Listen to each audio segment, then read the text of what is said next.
Et tout le monde, les vacances et l'été touchent progressivement à leur fin. On arrive bientôt au mois de septembre déjà, puisqu'aujourd'hui on est le 31 août. Demain on sera déjà en septembre. C'est assez dingue de voir à quel point ça passe super vite. Je vous propose qu'on se retrouve pour le bilan couture de juillet. Je vais être un petit peu en retard pour le mois d'août. J'ai pas beaucoup trouvé de temps durant ce mois d'août pour vous filmer des vidéos. Et j'avais ce week-end où j'avais pour une fois quasiment rien de prévu. Je me cale donc un petit moment pour vous filmer les quelques pièces que j'ai cousues au mois de juillet. Il n'y a pas beaucoup de pièces, je crois que j'en ai 6 ou 7, je sais plus. C'est en fait pas si mal que ça. Mais comme j'étais en vacances et qu'après, avec la reprise du boulot, etc., c'était un peu plus compliqué de trouver du temps. J'ai un peu moins cousu qu'habituellement. Mais j'ai quand même quelques pièces plutôt sympas à vous montrer. Je vais commencer avec peut-être la pièce maîtresse, on peut dire, de ce bilan parce que ça faisait assez longtemps que je voulais le faire. Depuis que je l'ai vue à sa sortie. C'est la robe Canon de Fou qui a été qui a été créée par le dressing de Cindy.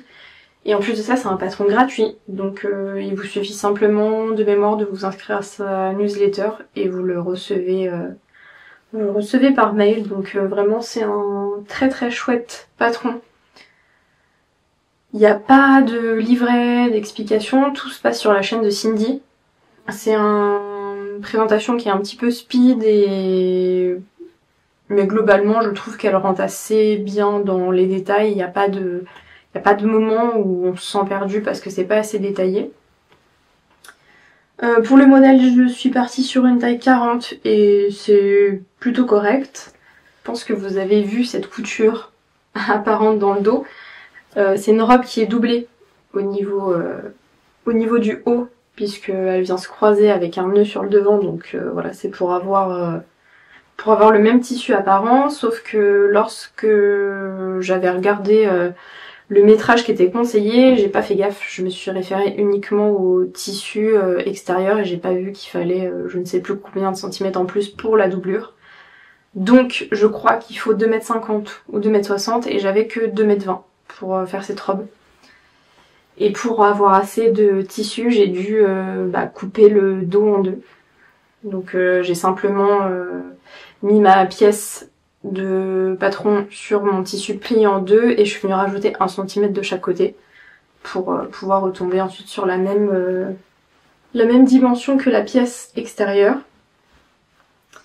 Ensuite c'est une jupe type demi-cercle en bas pour venir finir la robe. Et ensuite, c'est des manches un peu effet papillon ensuite. Globalement, elle est pas super longue à coudre. Il y a peut-être juste cette partie-là qui peut être un peu difficile à comprendre. Enfin, quoique. Si vous avez l'habitude de coudre, vous n'allez pas en prendre de difficulté, mais vous avez une parmenture forcément sur le devant qui vient se rabattre à l'intérieur pour pouvoir créer l'ouverture avec le nœud. Donc vous avez une parmenture devant seulement, je crois. Ouais, c'est ça, devant. Donc il faut bien penser à la surjeter, donc sur les côtés et sur le bas, puisqu'elle va être laissée libre à l'intérieur de votre robe. Et bien sûr, c'est une robe qui nécessite un zip invisible pour pouvoir la fermer. Voilà, et après vous avez 2 pinces dans le dos. Et je crois que sur le devant il n'y a pas de pince. Non, voilà. C'est un modèle, oui, qui est très simple à coudre.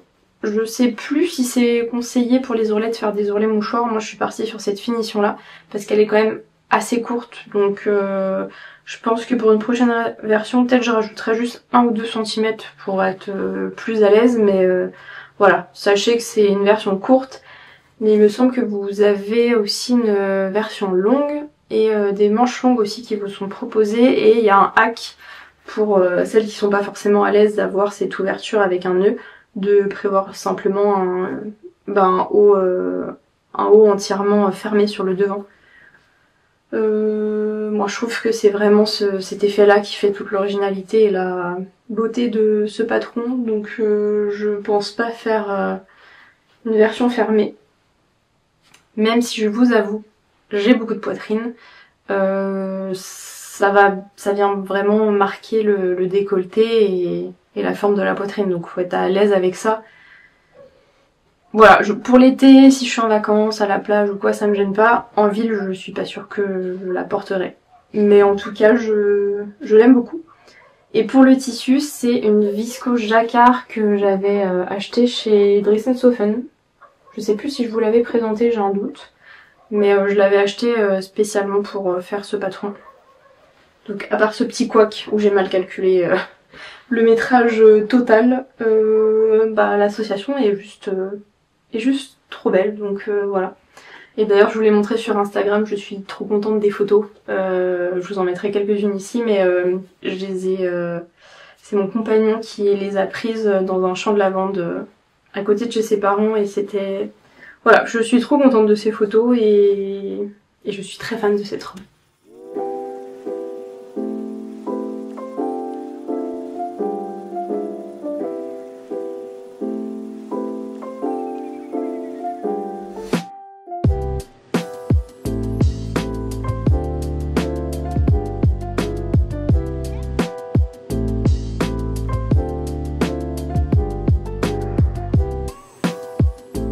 On enchaîne ensuite sur de la couture homme. J'en fais très peu parce que c'est pas que j'aime pas forcément coudre pour les autres, c'est que déjà j'ai pas non plus énormément de temps à côté pour coudre et quand j'en ai, j'ai surtout envie de me faire des pièces pour moi. D'autant plus que la pièce que je vais vous montrer, c'est une pièce que j'ai fait pour mon copain qui n'est pas du tout qui ne fait pas du tout attention aux choses, qui tache très souvent ses vêtements. Et pour tout vous avouer, j'ai été récupérer cette pièce dans la panière à linge sale, donc voilà, elle est froissée, elle est sale et tachée, mais bon, je vous la montre maintenant. C'est la chemisette Ernesto des Patrom. Très chouette patron, vraiment, c'était super agréable à coudre. Les livrets sont clairs, il me semble que c'est des photos et pas des schémas, mais vraiment il n'y a pas de zone d'ombre, tout est bien expliqué. Donc c'est une chemise avec un col tailleur, une poche sur le devant qui est terminée avec une parementure et une finition burrito à l'intérieur. On adore. Et un pli plat au dos. Vous avez plusieurs choix de stature, si je me rappelle bien. Si c'est un homme plutôt grand ou non. Je sais plus. Il y avait une autre déclinaison. Ah oui, c'était pour le col. Je sais plus, je crois que vous avez un col plus long. Ou un col classique. Moi j'ai choisi le col classique, mais il me semble que vous avez une autre option avec un col qui vient plus descendre sur le devant, donc c'est un côté un peu plus vintage. Moi je suis restée dans le classique. Et il me semble que j'ai pris la taille M. J'ai un tout petit peu raccourci la chemise. Et à part ça, je pense que c'est tout. Je crois pas avoir fait d'autres modifications, ou alors peut-être au niveau de la poche, moi ce que j'aime bien faire, parce que souvent sur les poches plaquées, on vous dit de surjeter les côtés.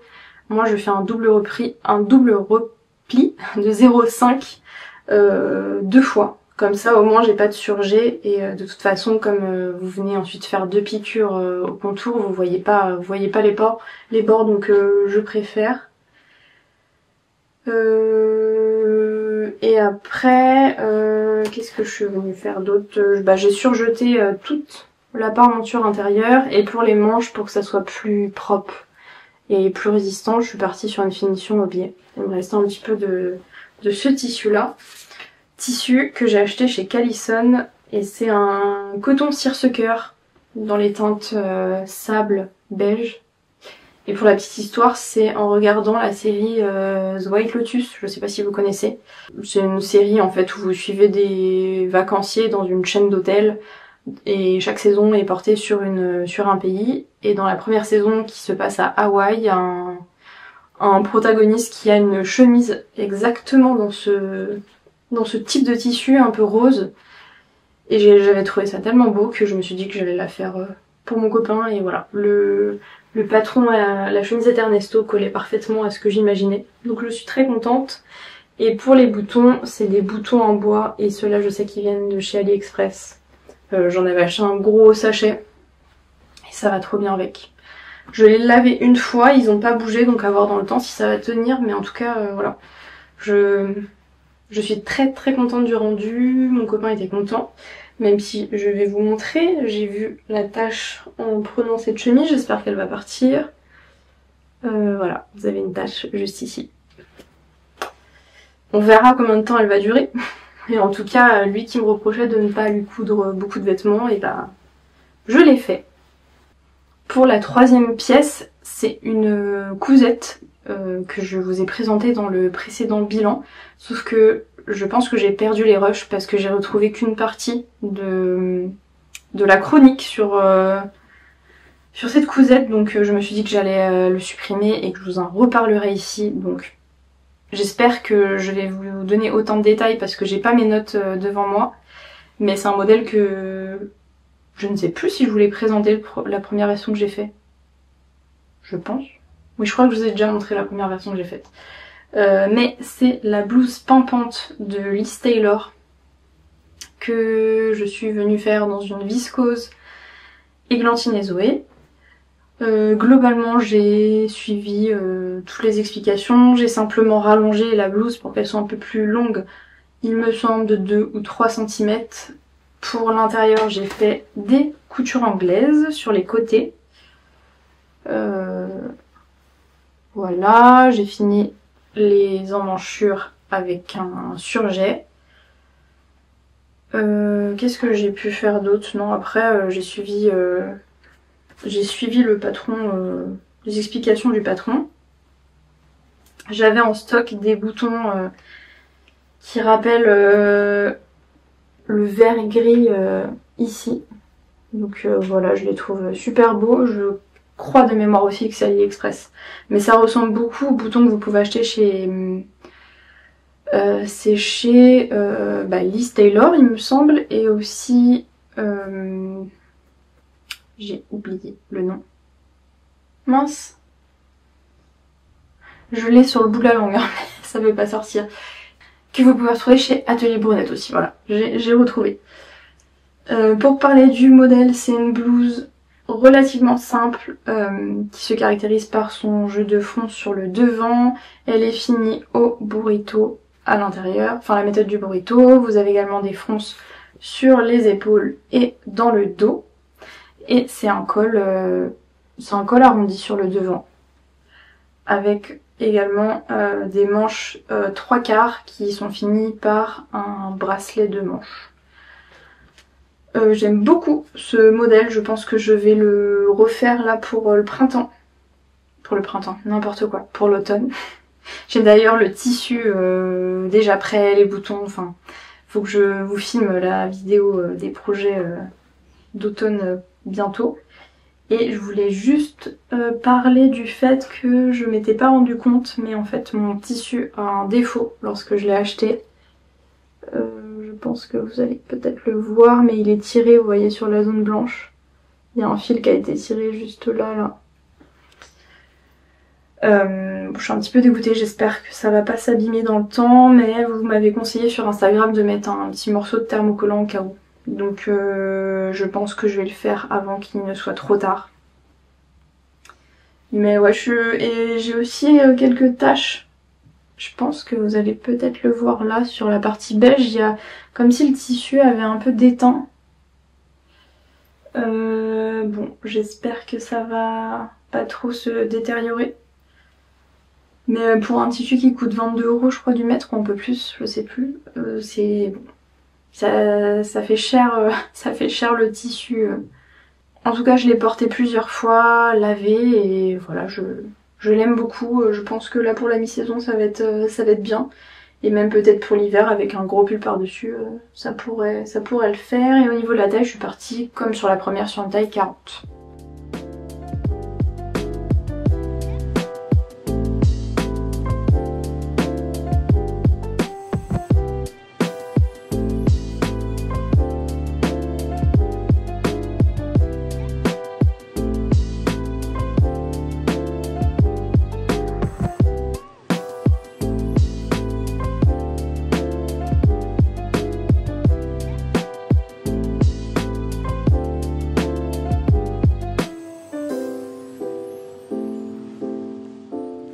pour la quatrième pièce que je vais vous montrer, pour la petite histoire, avant que je parte en vacances, j'ai mon père qui a été déposer ma surjeteuse en révision chez Mondial Tissu.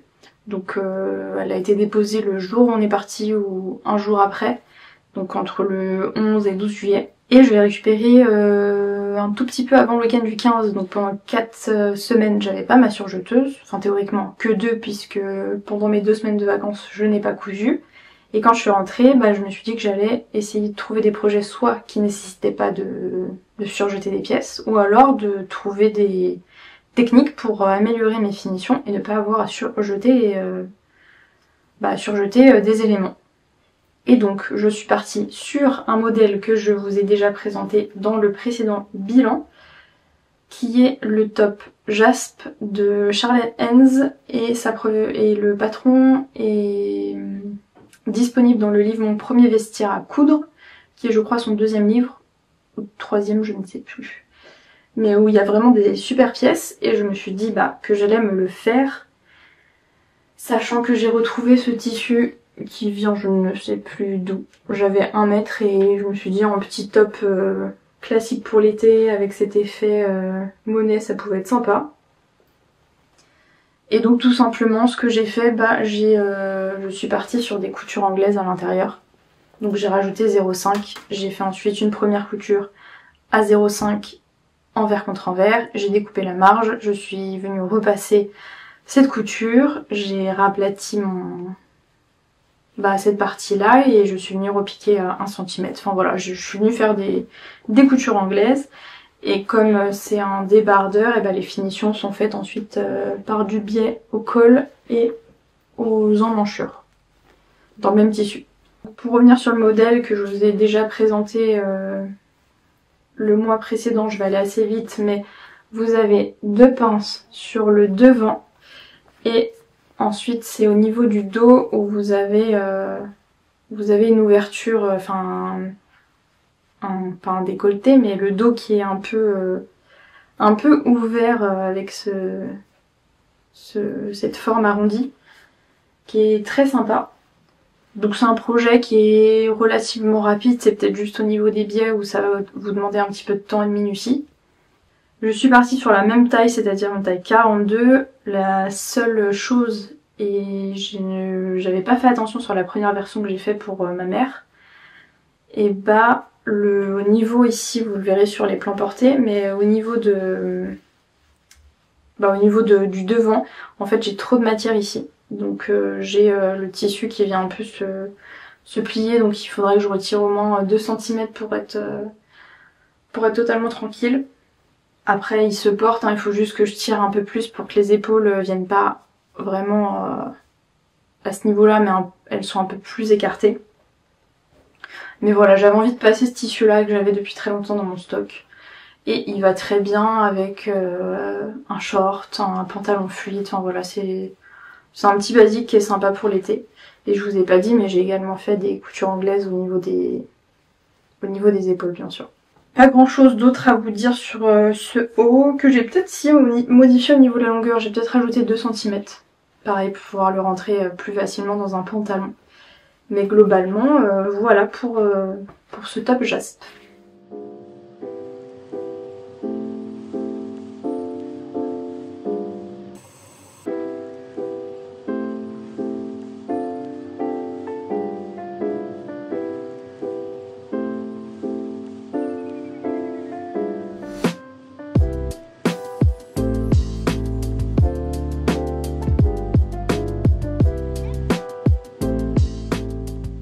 On va continuer sur les hauts, toujours dans cette idée de ne pas utiliser de surjeteuse, etc. Même si il y a une étape où j'ai eu besoin de surjeter, mais je vous en parle après. J'ai fait la blouse Françoise de Atelier Vernis dans ce magnifique coton brodé de chez Pretty Mercerie que j'ai depuis des années. J'avais acheté 1 mètre et je savais pas trop quoi en faire, et franchement je pouvais pas faire meilleure association. Je trouve ce petit top trop mignon. Donc c'est un patron Atelier Vernis qui vous propose plusieurs déclinaisons Vous avez une version qui est beaucoup plus complexe puisque vous avez des incrustations de galons que vous venez faire sur le devant, vous avez des manches bouffantes ou des manches longues.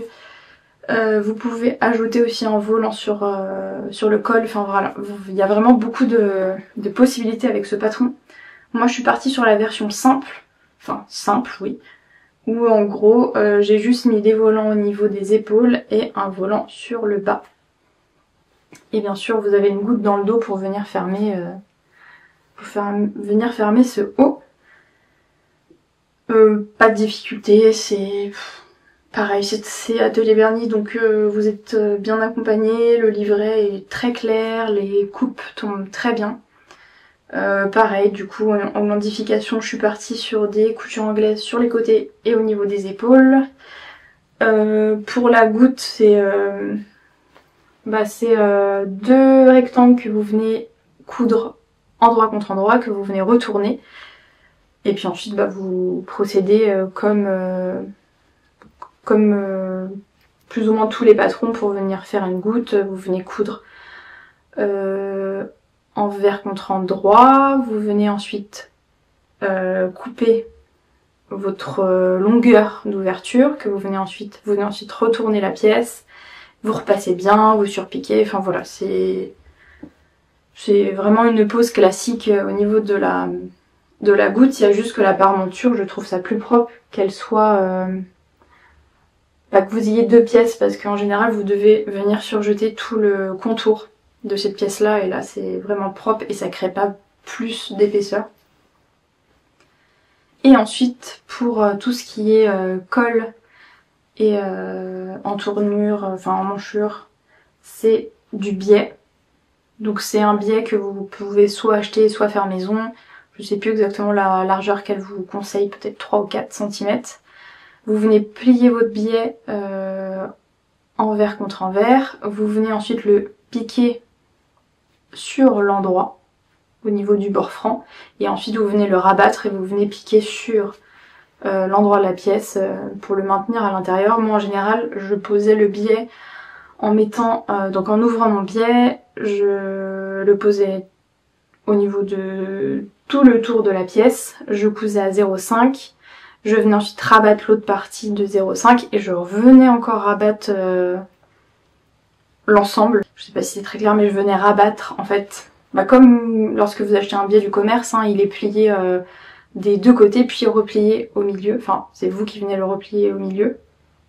Là c'est un biais que vous pliez au milieu une fois et après vous venez le rabattre sur l'envers et vous cousez sur l'endroit. Et c'est vachement plus pratique je trouve. Donc maintenant je vais partir sur cette technique là. Il y a juste pour tout le tour de l'emmanchure et faut que vous cousez votre biais ensemble. Donc c'est pas un biais c'est un biais qui est déjà cousu. Donc faut bien que vous fassiez attention au diamètre pour bien tomber sur la même longueur. Parce que sur cette version là je sais plus quelle manche, mais je me suis retrouvée avec avec un biais trop long, donc j'ai dû tout découdre pour recouper un peu le biais et même refaire le biais, parce que comme vous venez coudre le biais en diagonale, vous perdez vraiment une grosse partie de la longueur si vous vous trompez. Donc voilà, faites bien attention à cette dimension là. Et ensuite vous avez le petit volant sur le bas que vous venez assembler endroit contre endroit, parce que je me suis dit envers contre envers, faire des coutures anglaises sur ça, j'avais un peu peur de l'épaisseur. Donc en fait j'ai attendu le retour de ma surjeteuse pour pouvoir le finir finalement. Et je me demande en vacances si je l'ai pas emmené sans que ça soit surjeté sur le bas, je sais plus. Mais en tout cas voilà, c'est une petite blouse que je trouve très très mignonne. J'en ai fait une autre version que je vous montrerai dans le bilan couture du mois d'août, puisque j'ai cousu en août. Et j'ai trouvé un bouton que j'avais dans mon stock qui appartenait à mon arrière-grand-mère qui fait un peu effet cristal, je sais pas, je trouve ça très joli. Et si je vous ai pas dit, sur ce modèle là, dans le livret et dans la vidéo, parce que vous avez aussi une vidéo explicative, pour venir faire la bride qui va être mise sur le bouton, c'est une bride que vous venez coudre à la main. Moi je l'avais déjà fait pour le modèle Angaku, sauf qu'en fait elle s'est cassée. Je pense que je suis pas très douée à la couture à la main, donc il va falloir que je m'entraîne. Et j'ai contré ça en prenant en fait un élastique. En gros, c'était un élastique boutonnière que j'avais acheté chez Pretty Mercier il y a très longtemps pour faire une robe que je n'ai toujours pas cousue d'ailleurs. Mais je suis venue couper juste une petite boucle que je suis venue coudre ensuite à cet endroit-là. Et je trouve ça plutôt pratique comme ça, voilà, c'est élastiqué, donc vous avez juste ensuite à le détendre un peu pour que ça vienne se mettre. Alors là, je l'ai recousu 3 fois, parce que je pense que je l'avais pas bien pris dans la couture ici. Là j'ai mis de la colle, j'ai cousu plusieurs fois pour bien que ça soit maintenu, sauf que en fait il est beaucoup plus petit que ce que j'avais fait au début, donc faut pas mal tirer pour que ça vienne prendre tout le bouton qui est assez gros. Mais à part ça, c'est vraiment une pièce que j'aime beaucoup, qui est simple et en même temps qui a son petit effet, donc je suis très contente. Je suis très contente de cette pièce également. Et je sais plus si je vous l'ai dit, mais je crois que j'ai fait une taille 42, il me semble. Voilà, je voulais vraiment quelque chose de assez ample.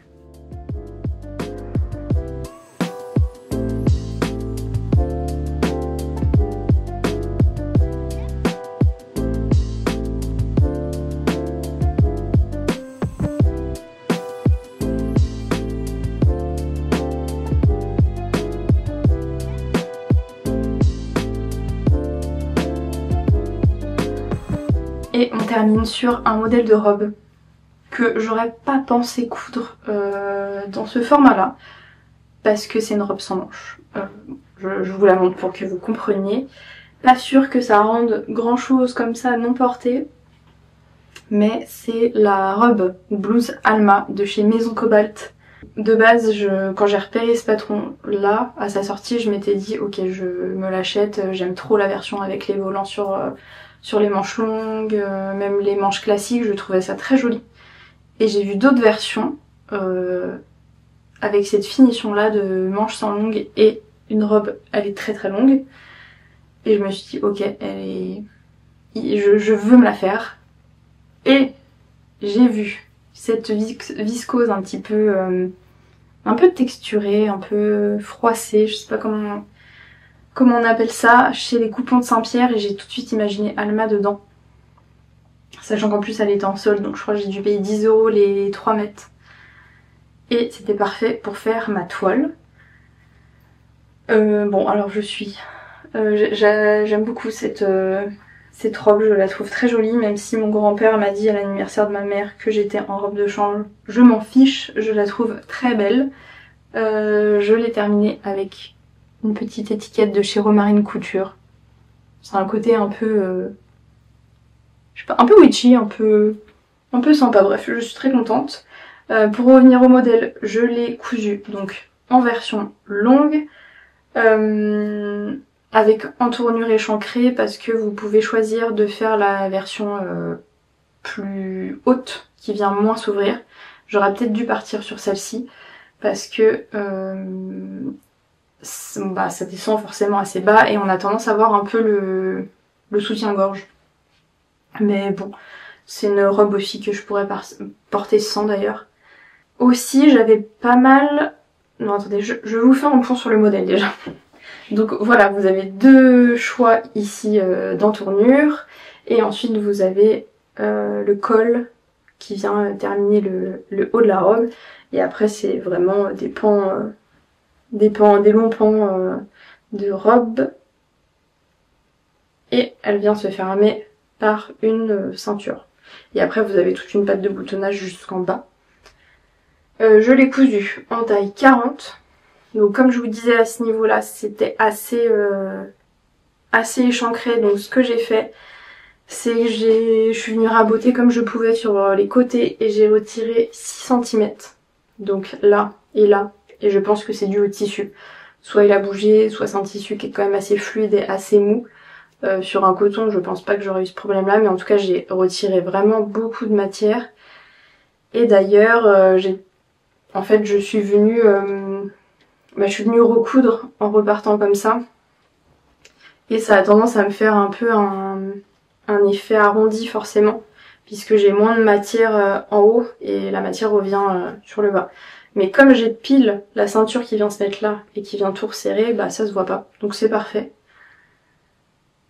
J'ai réduit aussi un tout petit peu la longueur pour qu'elle soit un peu moins longue, sinon ça faisait vraiment très très long. Et je suis venue rajouter, enfin non je suis pas venue rajouter, mais en fait j'ai mis les passants de cette façon.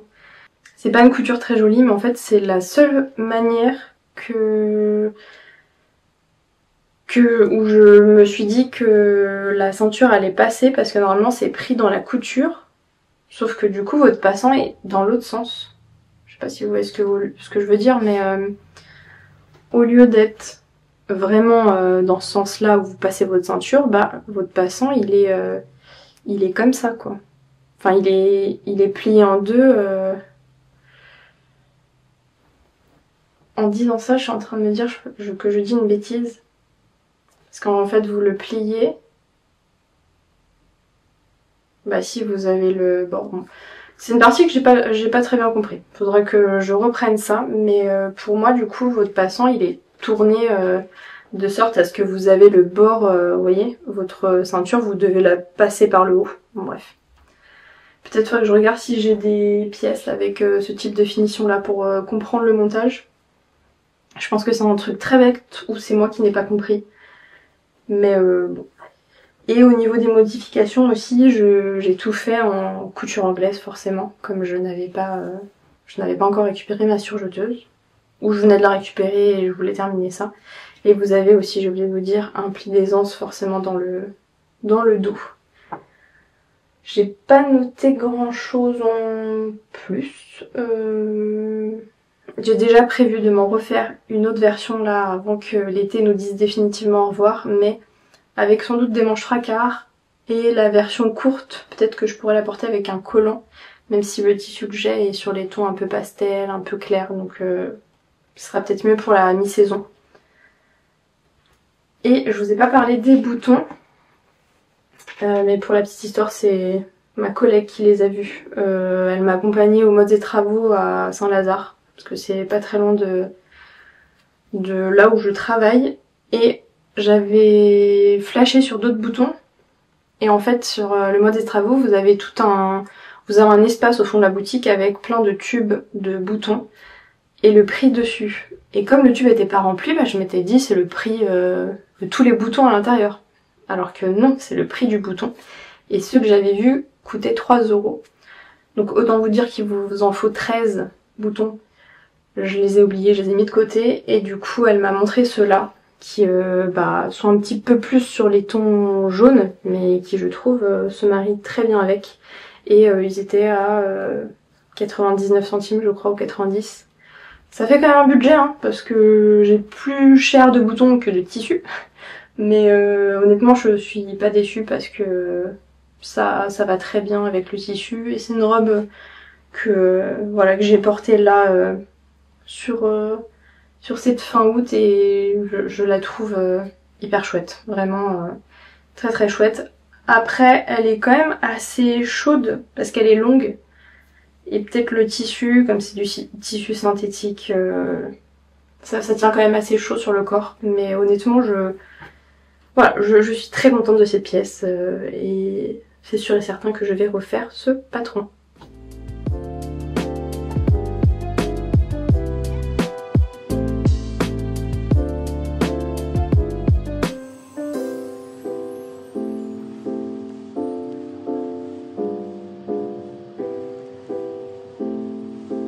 J'avais pas énormément de pièces à vous montrer, mais j'ai l'impression que j'ai parlé pendant des heures. J'ai plus du tout de salive, donc je vais m'arrêter là.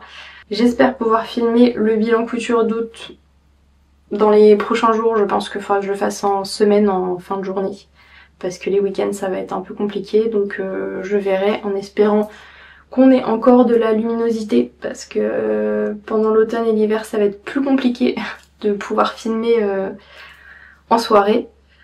Et aussi j'aimerais beaucoup vous présenter les projets que je vais coudre pour l'automne. Je suis hyper excitée là, c'est ma période préférée. Septembre, octobre, c'est mes mois favoris.